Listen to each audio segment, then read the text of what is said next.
Assalamualaikum warahmatullahi wabarakatuh. Waalaikumsalam. Alhamdulillahirabbil alamin. Wassalatu wassalamu ala asrofil anbiya'i wal mursalin wa ala alihi wa sahbihi ajma'in. Asyhadu an la ilaha illallah wa asyhadu anna Muhammadan abduhu wa rasuluh alladzi la nabiyya wa la rasula ba'da. Qala Allah ta'ala a'udzu billahi as-sami'il 'alim minasyaitonir rajim. Ya ayyuhalladzina amanu taqullaha haqqa tuqatih wa la tamutunna illa wa antum muslimun. Wa qala aidan rabbi shrah li sadri wa yassir li amri wahlul 'uqdatam min lisani yafqahu qawli. Wa qala Muhammad sallallahu alaihi wasallam ittaqillaha haitsu ma kunta wa atbi'is sayyi'ata hasanata tamhuha wa khaliqin nas bi khuluqin hasan. Waqala aydan Allahumma inna nas'aluka ilman nafi'an wa rizqan thayyiban wa rizqan wasi'an wa 'amalan mutaqabbalan. Amma ba'du, hadirin hadirat rahimakumullah. Alhamdulillah, segala puji hanya bagi Allah Rabbul Alamin. Selalu memuji dan selalu bersyukurlah kita kehadirat Allah Subhanahu wa taala agar Allah senantiasa memberikan kebaikan kepada kita. Amin ya rabbal alamin. Salawat dan salam selalu tercurahkan kepada junjungan kita Nabi Allah Muhammad SAW, keluarga, sahabat, dan para pengikut-pengikutnya. Insyaallah semoga kita termasuk di dalamnya. Amin ya rabbal alamin. Hadirin dan hadirat rahimakumullah. Tidak berlebihan kiranya hari ini 18 Dzulqa'dah 1445 Hijriah. Semoga kita tetap fastabiqul khairat. Jadi Dzulqa'dah termasuk Asyhurul Hurum, termasuk bulan-bulan haram, bulan-bulan baik. Para alim mengingatkan barang siapa yang berbuat baik di bulan baik, Allah lipat gandakan pahalanya. Sebaliknya barang siapa yang berbuat keburukan, berbuat maksiat di bulan baik, maka dosanya yang dilipat gandakan. Maka sebagai orang yang senantiasa beriman kepada Allah Subhanahu wa taala, saya dan diberikan pilihan apakah akan melakukan kebaikan atau melakukan keburukan. Jadi tentu bagi orang-orang yang senantiasa diberi kejernihan akal, kejernihan pikiran, kita akan lebih memilih untuk melakukan kebaikan daripada melakukan keburukan. Persoalannya kadang-kadang di momentum bulan mulia ini kadang-kadang banyak sekali keburukan, banyak sekali kemaksiatan yang bahkan ada di sekitar kita. Maka dalam konteks kesempatan pagi ini kita diminta untuk senantiasa bersabar. Gitu. Kita akan bahas tentang masalah sabar dan syukur, bagian dari akhlak Islam. Bapak Ibu yang dimuliakan Allah Subhanahu wa taala, Rasulullah sallallahu alaihi wasallam menyampaikan kepada saya dan panjenengan, ajaban li amril mu'min inna amrahu kullahu khairun. Sungguh ajib ya, sungguh istimewa, sungguh luar biasa ya, di antara urusan-urusan orang-orang yang beriman kepada Allah Subhanahu wa taala seluruhnya. Walaysa dzaka li ahadin illa lil mu'min.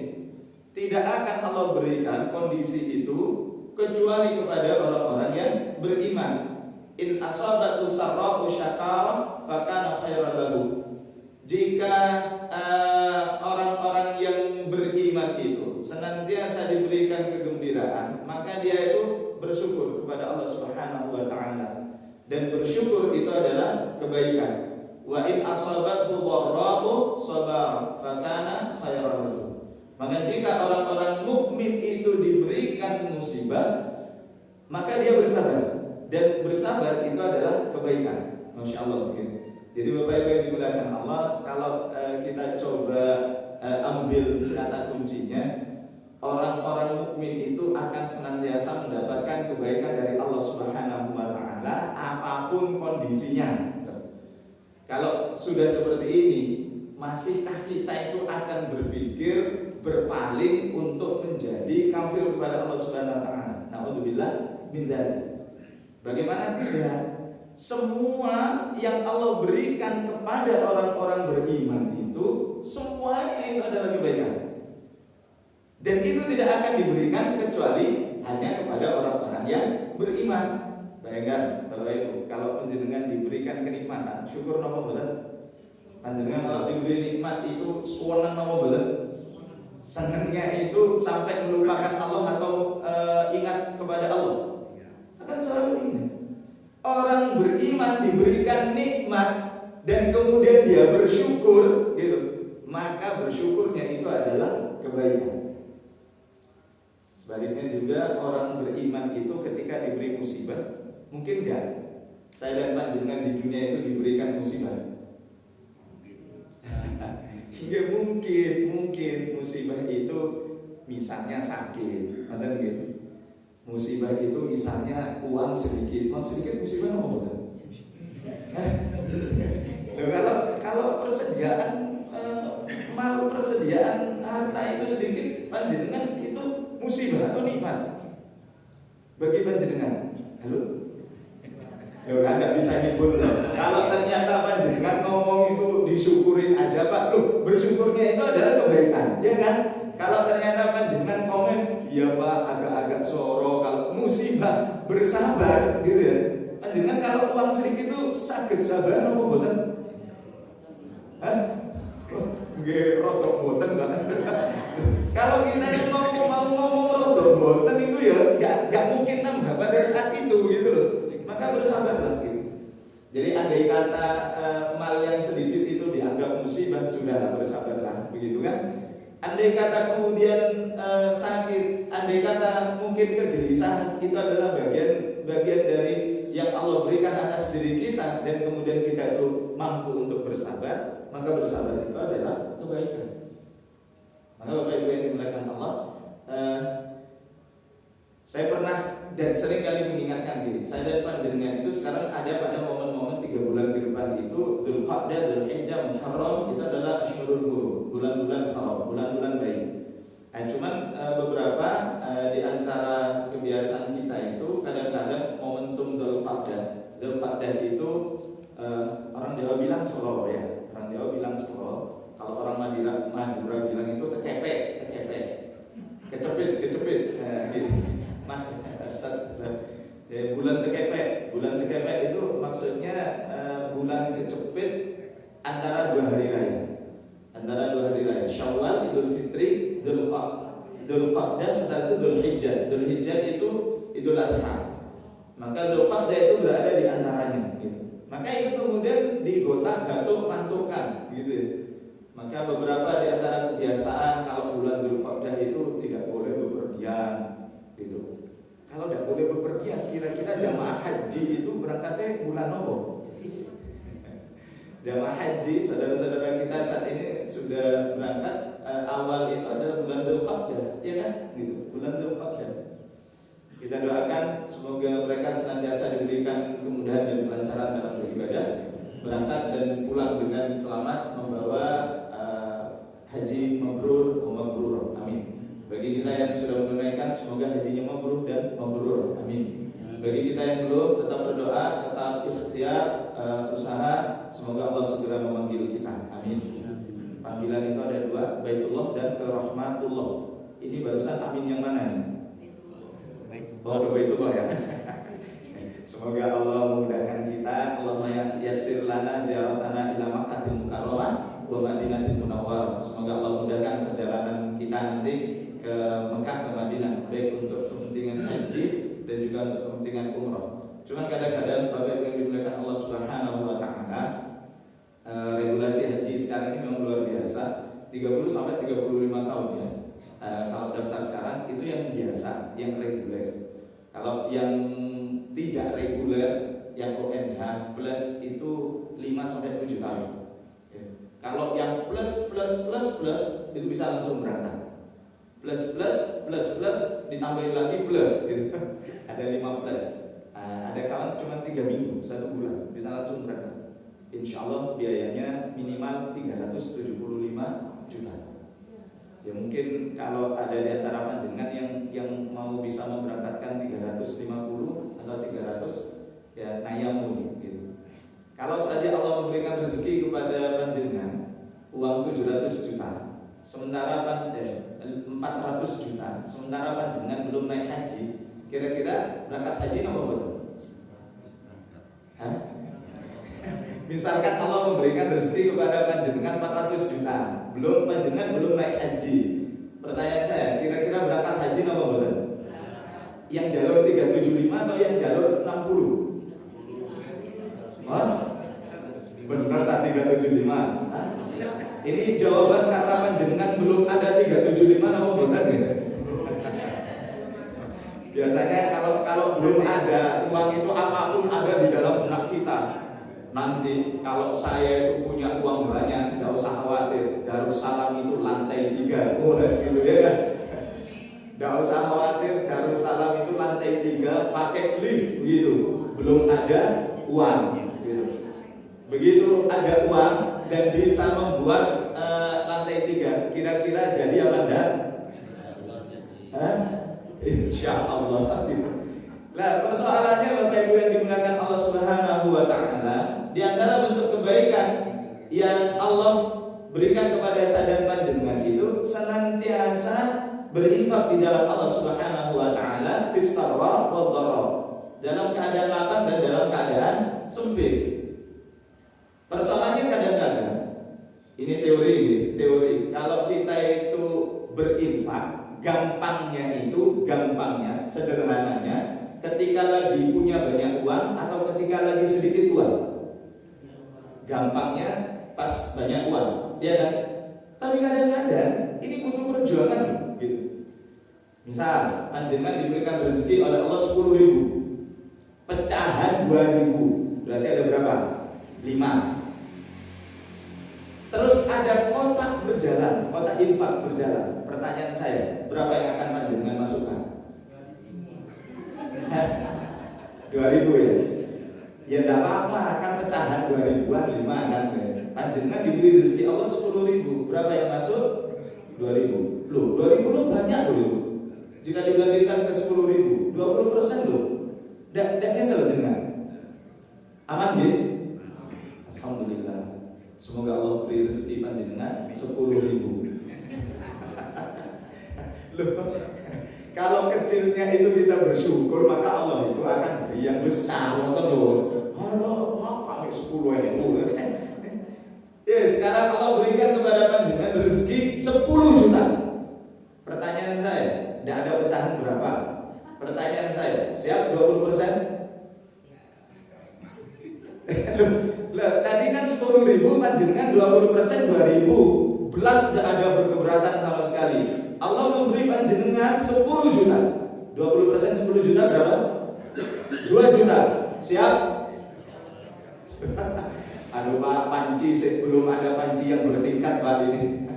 2 juta lumayan bisa beli panci yang bertingkat. Siap 2 juta?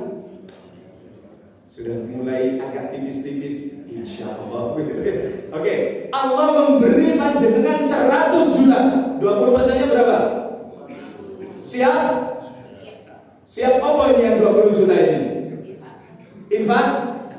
Ada kotak amal jalan, siap? 20 juta? Katanya bapak-bapak DP sepeda motor Pak. Allah memberi kepada panjenengan 1 miliar. 20%-nya berapa? 200 juta. Andai kata masjid membutuhkan 200 juta, siap 200 juta masuk? Siap itu karena panjenengan sudah ada uang itu atau karena belum? Oh, ayo, makanya siap-siap kok dari tadi. Ini loh Bapak Ibu yang dimuliakan Allah Subhanahu wa taala. Ternyata apa? Allah Subhanahu wa taala itu kadang-kadang menguji saya dan panjenengan. Bukan persoalan saya dan panjenengan itu punya uang banyak atau punya uang sedikit ketika kita tuh berinfak itu. Pertanyaan masalahnya itu kita tuh mau atau tidak. Kalau kita tuh lagi punya uang sedikit, tangan kita tuh terbuka. Tapi kalau lagi punya uang banyak, tangan kita tuh gegem. Gegem itu apa? Mau dilobur, khawatir jatuh gitu. Nah ini sifat-sifat kita yang harus kemudian kita itu benahi gitu. Kenapa? Karena Allah meminta kepada saya dan panjenengan itu berinfak dalam keadaan lapang dan dalam keadaan sempit. Jadi misal haji itu biaya pemberangkatannya itu 60 juta, sekarang kan 60 juta. dengan 30 juta, panjenengan milih yang mana? Kok diem? Misalkan biaya pemberangkatan haji itu 60 juta, sekarang yang reguler itu 60 juta. Jadi nabung dulu 25 juta, setelah itu nambahnya 35,5 juta. Jadi totalnya itu 60 juta sekian. Dengan biaya haji 30 juta, milih mana? 30 juta. Ya milih 30 juta gitu loh Bapak Ibu. Dulu kita itu nabung 25 juta ya. Nambahnya paling 10 juta, 15 juta, 35 sampai 40 juta ya. Kekinian tahun kemarin itu 55, tahun ini 60, itu reguler. Tahun depan infonya itu mau turun gitu ya. Optimis turun kan, akan ada makan bergizi gratis kan begitu. Insya Allah nanti jamaah haji itu akan akan digratiskan. Berharap boleh, berharap berdoa. Masya Allah gitu. Nah kalau kemudian ada komen, jamaah haji itu berangkat haji itu berangkat jika ada kemampuan. Perasaan dari dulu sudah begitu ya gitu. Allah Subhanahu wa ta'ala mewajibkan haji atas manusia itu man istata'a ilaihi sabila. Kan begitu kan? Jika ada kemampuan. Nah, persoalannya kekinian, mohon maaf Bapak Ibu yang dimuliakan Allah, banyak sekali jamaah haji yang berangkat sekarang itu ketika pelunasan itu belum ada dana. Dan sehingga kemudian yang dilakukan itu berhutang. Kalau coba kita pelajari dalam beberapa kitab fikih itu boleh berangkat haji itu dengan berhutang dengan catatan ada uang yang memang nanti untuk dibayarkan. Persoalannya kadang-kadang sekarang ini yang penting berangkat dulu. Uangnya nanti untuk bayar hutang itu ada atau tidak, ini tidak dipikirkan. Nah inilah yang kemudian menjadi problem gitu. Kenapa? Tetangga kanan kiri depan belakang kerabat karib itu sudah pada tahu kalau tahun ini berangkat haji. Ternyata ketika pelunasan tidak ada dana untuk berangkat. Kira-kira malu ngomong betul? Loh, ini kan malu itu yang kadang-kadang memaksa kita melakukan segala cara untuk apa? Ya supaya kita itu apa? Bisa sesuai dengan apa yang menjadi keinginan kita. Kenapa? Kalau nanti tidak jadi berangkat haji, padahal belum berangkat haji itu sudah dipanggil abah dan umi gitu, terus gagal, kira-kira piye? Kira-kira keluar rumah nomor betul? Lah ya itulah Bapak Ibu yang dimuliakan Allah Subhanahu wa ta'ala. Terkadang malu kita kepada manusia lebih besar daripada malu kita kepada Allah. Padahal disebutkan al-haya'u minal iman, malu itu bagian dari cabang keimanan. Artinya apa? Malu jika kita itu kemudian melaksanakan kemaksiatan kepada Allah, malu jika kemudian kita meninggalkan perkara-perkara yang telah diperintahkan oleh Allah Subhanahu wa ta'ala. Maka dari itu Bapak Ibu yang dimuliakan Allah Subhanahu wa ta'ala, perbanyak sabar dan perbanyak syukur. Allah Subhanahu wa ta'ala menyebutkan, a'udzu billahi minasyaitonir rajim, ya ayyuhalladzina amanu ista'inu bis-sabri was-shalah innallaha ma'as-sabirin. Saya dan panjenengan itu seringkali baca, seringkali mendengar, seringkali mengkaji ayat ini. Jadikan sabar dan sholat ini khitabnya itu pada orang-orang beriman, Bapak Ibu. Ya ayyuhalladzina amanu. Seruan ayat ini itu kepada orang-orang yang beriman. Ista'inu bis-sabri was-shalah. Jadikan penolong atas kalian itu sabar dan sholat gitu. Kalau begitu apa? Sabar, sholat itu tidak boleh ada batasannya. Maksudnya apa? Saya dan panjenengan ketika diminta hidup di dalam kehidupan dunia yang saya dan panjenengan juga tahu akan penuh dengan ujian, tantangan, halangan, cobaan, hambatan, berarti saya dan panjenengan itu diminta oleh Allah Subhanahu wa ta'ala menjadikan kesabaran, menjadikan sholat itu sebagai penolong. Kalau begitu sabar itu memang tidak berbatas. Apalagi ditekankan innallaha ma'as shabirin, Allah itu bersama orang-orang yang sabar. Wasta'inu bis-sabri was-shalah, jadikan sebagai penolong atas kalian sabar dan salat. Wa innaha lakabiratun, dua perkara ini adalah perkara yang berat, illa 'alal khasyin, kecuali bagi orang-orang yang khusyuk, kecuali bagi orang-orang yang mukhlis, orang-orang yang ikhlas, orang-orang yang sakin, tenang, orang-orang yang tumaninah, ya. Alladzina yadhunnuna annahum mulaqu rabbihim, yaitu orang-orang yang percaya bahwa mereka akan bertemu dengan Tuhan mereka, wa annahum ilaihi raji'un, dan mereka itu percaya bahwa mereka akan kembali kepada Tuhan mereka. Masya Allah. Bapak Ibu yang dimuliakan Allah Subhanahu wa taala, tentu dalam konteks kekinian ketika banyak fitnah, ya, banyak fitnah itu banyak ujian, banyak godaan, banyak cobaan, saya dan panjenengan itu diminta untuk menguatkan kesabaran. Kesabaran dalam hal apa? Kesabaran dalam hal melaksanakan perintah. Ya ayyuhalladzina amanu isbiru wasabiru warabitu. Wahai orang-orang yang beriman, sekali lagi seruan ini kepada orang-orang yang beriman. Isbiru, bersabarlah kalian, wasabiru, dan kuatkan kesabaran kalian, warabitu, dan hendaklah kalian itu waspada, berjaga-jaga di mana? Di perbatasan. Wattaqullaha, dan hendaklah kalian itu bertakwa kepada Allah, la'allakum tuflihun, agar kalian itu menjadi orang-orang yang beruntung. Imam Hasan Al-Basri ketika beliau menjelaskan ayat ini, Bapak Ibu yang dimuliakan Allah, hendaklah kalian itu bersabar dengan Islam. Maksudnya apa? Tunjukkan keislaman kalian dalam keadaan apapun. Loh, gitu. Imam Hasan Al-Basri menafsirkan ayat ini seperti itu. Jadi kita itu diminta bersabar dengan keislaman kita. Bukankah kekinian orang Islam itu dianggap sama dengan orang-orang yang bukan Islam? Kan begitu kan? Gitu. Kalau saya dan panjenengan kemudian tidak menunjukkan identitas keislaman, wes Islam ambil sing liya padha ae wes, berarti saya dan panjenengan itu tidak bersabar. Kesabaran saya dan panjenengan itu diminta untuk menampakkan identitas keislaman, baik dalam keadaan kita itu punya harta banyak atau punya harta sedikit, kita itu punya jabatan tinggi atau tidak punya jabatan. Islam itu harus saya dan panjenengan tunjukkan. Jadi kita itu bangga dengan Islam kita. Loh, kadang-kadang sekarang orang itu tidak lagi bangga dengan Islam kita, dengan Islamnya. Mohon maaf, orang itu tidak lagi bangga dengan Islamnya. Wes gak usah ngomongin agama, saiki agama apa ae lho, padha apike.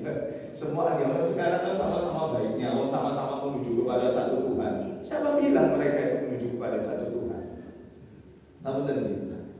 Loh, ini ujian kesabaran saya dan panjenengan ketika ada di dunia.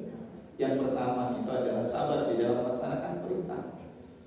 Ketika Allah meminta kepada saya dan panjenengan ya untuk melaksanakan sholat, untuk berpuasa Ramadan, untuk berinfak, untuk mengeluarkan zakat, untuk berbuat baik dengan sesama. Kalau tidak sabar, maka saya dan panjenengan itu otomatis akan menghentikan perbuatan baik itu. Panjenengan kalau sholat itu bisa bersabar. Sholat 5 waktu ditunaikan setiap waktu, bisa bersabar. Insya Allah akan kita jaga sampai akhir hayat kita, insya Allah. Misalkan imamnya bacanya panjang, sakit sabar nopo boten? Sakit nggih? Insya Allah nggih. Si penting api. Begitu imamnya bacanya panjang, jamaah sudah pada batuk-batuk. Batuk-batuk itu ternyata disambung dengan yang lain gitu ya. Ternyata kok suwi-suwi mah. Kadang-kadang kita itu ya saya mikir Rasulullah aja kalau sholat berjamaah itu juga tidak panjang. Ya sudah bersabar. Kalau ketemu dengan imam yang bacanya panjang, ini bersabar. Apa? Dan kalau panjenengan tidak bersabar, panjenengan pasti akan suwe mama, saya tak rukuk duluan, Allahu Akbar. Berarti tidak akan dapat jamaah kan begitu. Saum Ramadan, kalau saya dan panjenengan tidak bersabar, tidak tuntas 1 bulan, betul, tidak tuntas 1 bulan. Tarawih, kalau tidak sabar, tidak tuntas 1 bulan. Qiyamul Lail, kalau tidak sabar, setelah Ramadan selesai. Insya Allah panjenengan merasa dapat Lailatul Qadar nggak Ramadan tahun ini? Insya Allah ya. Malam berapa? Oh malam ganjil. Hati-hati lo ganjilnya panjenengan genep wong liya. Lo ganjilnya panjenengan kan genepnya orang lain kan. Ganjil semua. Makanya Bapak Ibu yang dimuliakan Allah Subhanahu wa taala, sabar itu meneguhkan keislaman kita. Gitu.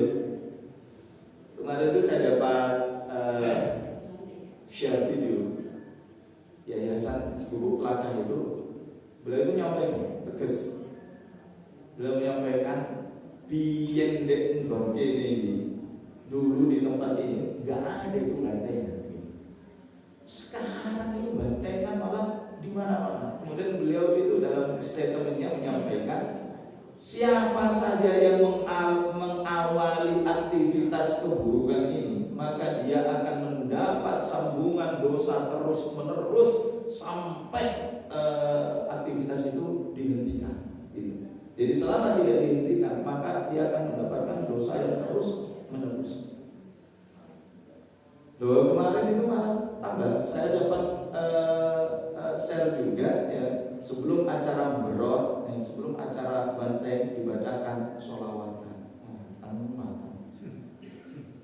Bapak Ibu yang dimuliakan Allah Subhanahu wa taala, ini kesabaran kita itu letakkan itu di sini. Anas bin Malik radhiyallahu anhu marra Nabi sallallahu alaihi wasallam bi imra'atin inda qabrin wa hiya tabki. Rasul sallallahu alaihi wasallam berjalan melewati seorang wanita yang berada di kuburan dan dia itu dalam keadaan menangis. Faqala, maka kemudian Rasulullah itu menyampaikan ittaqillaha wasbir. Bertakwalah, hendaklah kau bertakwa kepada Allah dan bersabarlah. Gitu. Maksudnya bahwa ketika kemudian ada seseorang yang bersedih dan kemudian menangis, ya tidak sepenuhnya kemudian kesedihan dan menangisnya itu tidak diperkenankan, karena itu adalah bagian dari sifat-sifat manusiawi, Bapak Ibu. Tapi kemudian diingatkan, dinasehati, hendaklah engkau menjaga ketaatan kepada Allah, melaksanakan perintah dan meninggalkan larangan-larangan Allah, dan bersabarlah. Gitu. Maksudnya apa? Bapak Ibu yang dimuliakan Allah Subhanahu wa taala, di dalam melaksanakan ketaatan itu perlu kita itu menguatkan kesabaran. Poin yang kedua, sabar itu ketika kita diminta untuk meninggalkan larangan. Wa atiiullaha wa rasulahu, dan hendaklah engkau taat kepada Allah dan kepada Rasulnya. Wala tanaza'u, dan jangan kalian itu berbantah-bantahan. Fatafsyalu, ya, yang kemudian menjadikan hati kalian itu menjadi gentar. Wa tadhhabu rihukum, dan akan menjadikan kekuatan kalian hilang ketika menghadapi musuh. Wasbiru, maka bersabarlah. Innallaha ma'as-sabirin, karena sesungguhnya kalian itu bersama Allah, bersama orang-orang yang bersabar. Maka dalam konteks ini Bapak Ibu yang dimuliakan Allah Subhanahu wa taala, terhadap apa yang diperintahkan oleh Allah dan terhadap apa yang dilarang oleh Allah Subhanahu wa taala, sebenarnya kita itu tidak boleh kemudian itu dalam tanda kutip itu kemudian satu dengan yang lain itu berbantah-bantahan yang akan menghilangkan kewibawaan kita di hadapan orang-orang yang kafir kepada Allah Subhanahu wa taala. Jadi dalam konteks peperangan kan akan ada ya orang-orang yang mungkin ya beriman, tapi kadang-kadang keimanannya berimannya masih barusan, sehingga ketika harus turun ke medan pertempuran itu masih ada keraguan-raguan, ya. Dan kemudian dinasehati dan kemudian diingatkan, gitu. Itu perkara yang wajar. Tapi jangan sampai kemudian antara yang mantap dan yang tidak mantap itu muncul saling menyalahkan, muncul saling satu dengan yang lain itu berbantah-bantahan yang menjadikan kekuatan itu menjadi hilang. Maka kalau kemudian perbedaan di antara kita kaum muslimin, maka jika perbedaan itu sesuatu yang bisa mungkin berbeda, ya kita itu harus toleran. Kita itu harus munculkan tasamuh. Jadi toleransi terhadap saudara sesama muslim itu ketika berbeda aktivitas peribadatan yang ditunaikan dengan yang kita lakukan, maka kita itu harus memberikan harus memberikan apresiasi dengan apa yang kita lakukan, sepanjang yang dilakukan itu disandarkan kepada nas, kepada dalil, sudah gitu. Lah, untuk urusan yang usul, untuk urusan yang pokok, maka kita tuh harus menguatkan. Jangan sampai kemudian kita itu mengatakan di antara kita bahwa Tuhan kita itu bersekutu, Tuhan kita itu Tuhan yang lain. Ada Nabi setelah Nabi Muhammad SAW. Tentu ini masalah usul, ini sesuatu yang harus kita selesaikan. Tapi kalau masalah full, masalah cabang, Bapak Ibu yang dimuliakan Allah Subhanahu wa Ta'ala, maka itu mestinya harus menguatkan di antara kita. Kemudian Rasul Shallallahu Alaihi Wasallam menyampaikan, ini yang warna merah ini ya. Anna Rasulullah Shallallahu Alaihi Wasallam qala innal mayyita yu'adziba bibukai ahlihi alaihi. Jadi telah menceritakan kepada kami Nafi Abdullah dari Abdullah bahwa Hafsah menangisi ayahnya yaitu Umar bin Khattab. Maka Umar pun berkata, sabarlah anakku, apakah kamu tidak tahu bahwa Rasulullah SAW itu bersabda, apa innal mayyita yu'adzib bibukai ahlihi alaihi. Sesungguhnya mayat itu akan disiksa sebab tangisan keluarganya. Bapak Ibu dimuliakan Allah Subhanahu wa Ta'ala, konteks kesabaran di dalam meninggalkan apa yang telah dilarang oleh Allah Subhanahu wa Ta'ala itu menjadi penting ada di dalam diri kita. Ketika apa? Antara perintah dan larangan itu sudah tidak ada lagi batasan yang jelas. Kalau sekarang perintah dan larangan dicampur-campur. Nah ini kan kalau saya dan panjenengan tidak bersabar, itu akan juga melakukan di antaranya. Saya pernah menyampaikan apa betul gitu panjenengan. Namun ternyata takbiran Idul Fitri kemarin itu saya itu dalam perjalanan dari Kancuk ke Bandarwangi gitu. Di perjalanan itu ada takbir keliling gitu. Dan innalillahi wa inna ilaihi raji'un gitu ya. Takbiran itu irama lagunya itu pakai lagu berotan, lagu bandengan gitu. Sambil kemudian yang di atas pickup itu campur laki dan perempuan itu tidak pakai kerudung gitu. Ya mereka tidak takbir karena yang takbiran itu ada songnya begitu. Sementara mereka itu ngobrol. Loh kok tahu saya di sebelahnya kok gitu. Maksudnya saya di sebelahnya nggak ikut tapi karena macet kan gitu. Jadi seperti itu. Fenomenanya seperti itu sekarang. PCB pur campur gitu. Seolah-olah kemaksiatan itu kalau dicampur dengan kebaikan, kemaksiatan itu menjadi baik. Yang saya khawatirkan ketika orang mau melakukan kemaksiatan itu membaca Bismillah, Bismillahirrahmanirrahim, supaya proses mencuri sepeda motor lancar, bacalah Bismillah. Bagi orang-orang yang beriman, membaca Bismillah untuk kebaikan itu kan akan mendatangkan keberkahan, kan begitu? Kalau kita mau melakukan kebaikan tidak diawali dengan basmalah, maka akan hilang keberkahannya gitu. Tapi ini tidak berlaku untuk kemaksiatan, kebaikan yang dimuliakan Allah Subhanahu wa Ta'ala. Maka tidak jarang kemudian kita itu melihat apa orang bersemangat dalam beribadah kepada Allah, tetapi di saat dia berlainan juga bersemangat untuk bermaksiat kepada Allah. Sehari sebelum acara melakukan kesyirikan, khataman Quran. Begitu besoknya ada acara kesyirikan, ikut kesyirikan. Terus yang dibaca apa?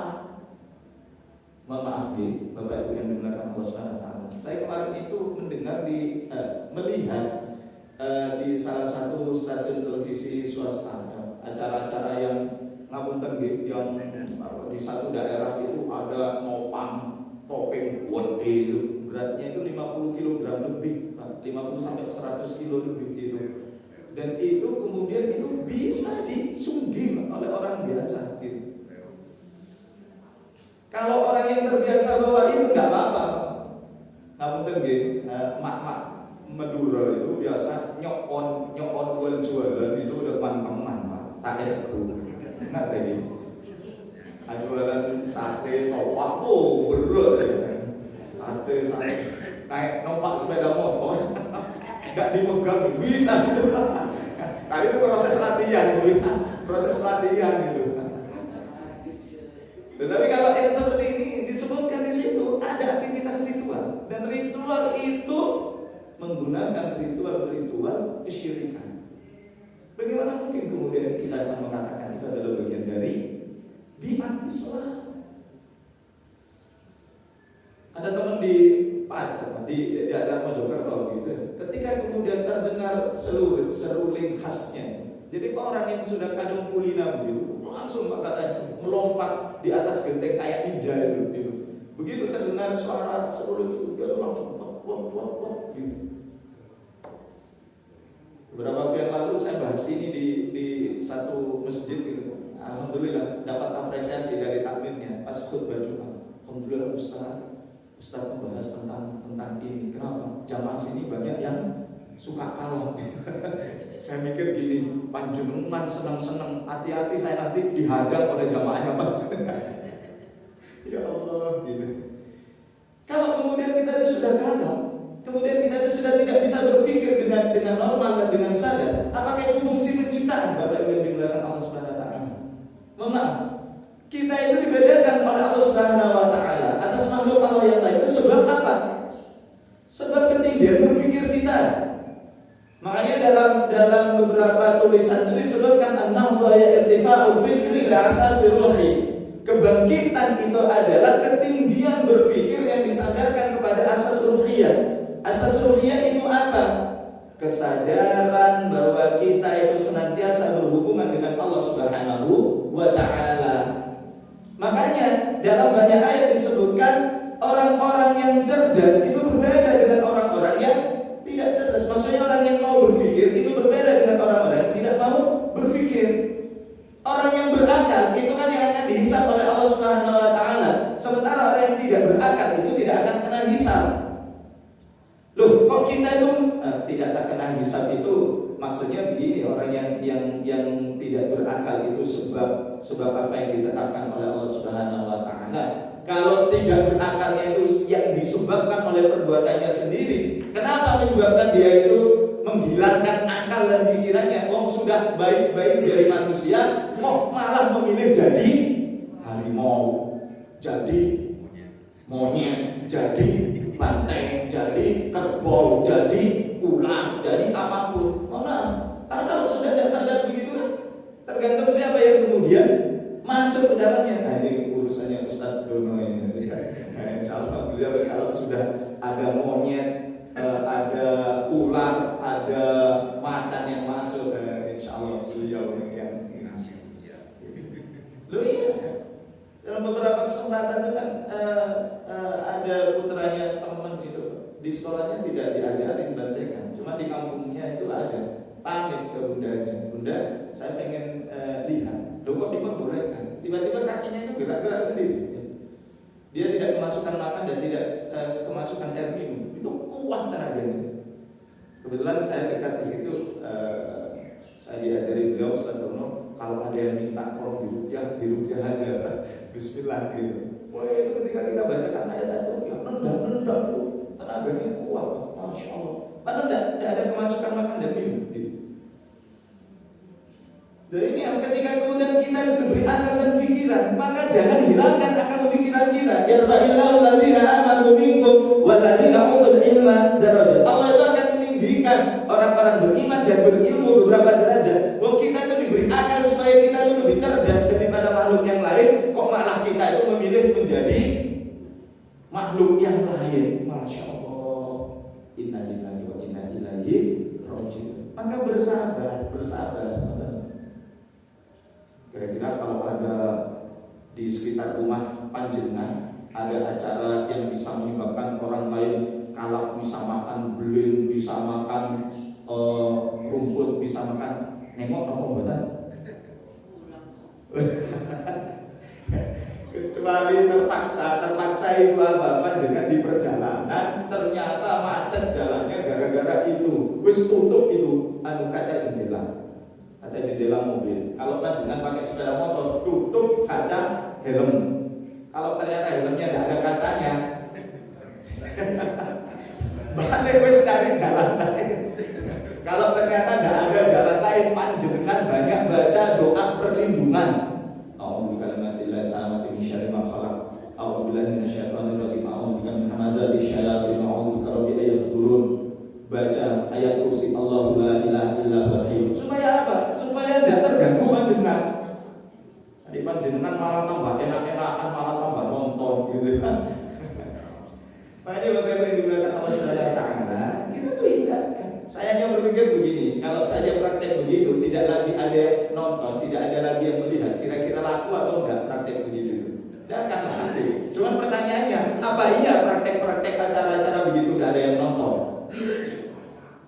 Iya, kenapa? Syaitan itu akan membisikkan ke telinga saya dan panjenengan. Lewat apa? Lewat jalur kesyirikan. Kenapa? Syaitan tahu inna syirka la dzulmun adzim. Syirik itu adalah kedzaliman yang besar. La yaghfiru, tidak akan diampuni oleh Allah Subhanahu wa taala. Makanya kemudian syaitan itu pinter kan? Lewat jalur syirik manusia itu akan dijerumuskan menjadi DS-nya. Menjadi apa? bestinya gitu loh, menjadi bestinya. Loh iya, kenapa? Syaitan berharap ketika manusia itu berbuat syirik, dia tidak akan mendapatkan ampunan dari Allah. Saya dan panjenengan tahu syirik itu termasuk dalam dosa-dosa besar, kabair, dosa-dosa besar. Maka sampai kapanpun praktik yang begitu akan tetap ada dengan dalih apapun. Dalih ini budaya lokal, ini kearifan lokal, ini pasti akan begitu Pak. Kalau saya dan panjenengan tidak bersabar, maka saya dan panjenengan akan terjerumus.